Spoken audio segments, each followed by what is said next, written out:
سر یہ بتائیے کہ آج کی جو ججمنٹ آئی ہے 3 رکنی بینچ کی، اس کو کس طرح سے آپ دیکھتے ہیں؟ میرے خیال میں اس ججمنٹ سے حکومت کمزور ہوئی ہے، شہباز شریف کی محدود ہو گئی ہے اسلام آباد تک، اور اس کے بعد جو سافٹ مداخلت یا سافٹ جس کو کہتے ہیں انٹرونشن کی بات ہو رہی تھی، اس کی ایک حتمی شکل بھی ہمیں دیکھنے کو مل رہی ہے، جس میں ہمارے سپریم کورٹ کے معزز ججوں نے بھی بظاہر ایک اہم کردار ادا کیا ہے۔ اب اگر معاملات الیکشن کی طرف جاتے ہیں، معلوم نہیں کب جاتے ہیں، جاتے ہوئے یا نہیں، تو obviously ملک میں سیاسی غیر یقینی بڑھے گی، اور جب سیاسی غیر یقینی بڑھے گی، ایک کیاس ہوگا، خدشات پیدا ہوں گے، تو ملک مزید معاشی بحران کی طرف جا سکتا ہے۔ ایک اور جو اس میں مفاد لگتا ہے، چیف جسٹس عمر عطا بندیال وہ سپریم کورٹ میں 5 خالی اسامیوں کو پر کرنا چاہتے ہیں اپنے پسند کے ججوں کے لیے، اور ان کے خیال میں اگر یہ شہباز شریف حکومت جاتی ہے تو جو بھی نیا لا منسٹر یا اٹارنی جنرل آتا ہے، چاہے نگران سیٹ اپ ہے، وہ جوڈیشل کمیشن کے اجلاس میں ان کے 5 جو پسندیدہ ہائی کورٹ کے ججز ہیں ان کو سپریم کورٹ میں لانے میں اپنی ووٹ سے وہ چیف جسٹس عمر عطا بندیال کی مدد کر سکتا ہے۔ اور چیف جسٹس عمر عطا بندیال کے پاس 14 اگست کی ڈیڈ لائن تھی، کیونکہ اس کے بعد جوڈیشل جو کمیشن ہے اس کے اندر وہ جسٹس بندیال اپنی اکثریت کھو دیتے، اور جسٹس منصور کے آنے کے بعد پھر وہ 5 ججز جو ہیں وہ جسٹس عمر عطا بندیال اپنی مرضی کے سپریم کورٹ میں نہیں لا سکتے تھے۔ اور یہ 63A کا جو فیصلہ ہے پارلیمانی پارٹی کو جس میں اہمیت دی گئی ہے،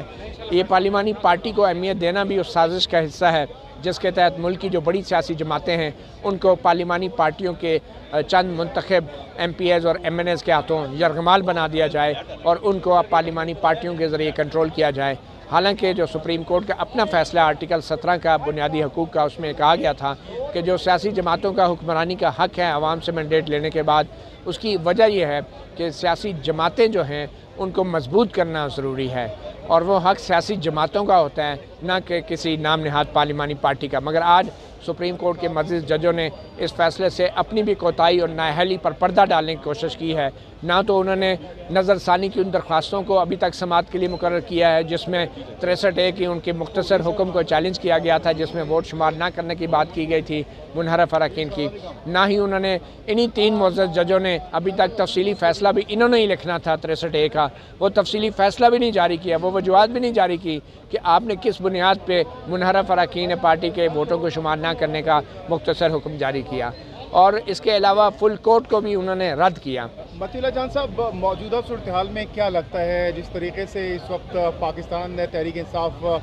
پاپولر دن بدن ہوتی چلی جا رہی ہے، نواز شریف صاحب کا موجودہ صورتحال میں ملک میں واپس آنا نون لیگ کے لیے کتنا زیادہ اہم ہے؟ جہاں تک نواز شریف کی واپسی کا تعلق ہے، میں سمجھتا ہوں کہ نواز شریف کو اب بڑے فیصلے کرنے ہوں گے، بہت ہو گئی ہیں باہر بیٹھ کے فیصلے کرنے کی، اور وہ نتیجہ بھی دیکھ لیا ہے۔ جو ان سے غلطیاں ہوئی ہیں، جو عارضی ایک مفاد کے لیے اور شہباز شریف اور حمزہ شہباز کے اقتدار کے لیے جو انہوں نے سودے بازیاں کی، تو میرے خیال میں اب نواز شریف کو کم از کم جو ہے صحیح معنوں میں اپنا کردار ادا کرنا ہوگا، اور ان کو پاکستان میں آ کے یہ عوام کو بتانا ہوگا کہ ان کے ساتھ کیا فراڈ ہوا ہے، کیا دھوکہ ہوا ہے، اور کیسے انہوں نے دھوکے میں آ کے جو ہے عوام کے اپنا بیانیہ بھی کھو دیا ہے۔ بہت شکریہ۔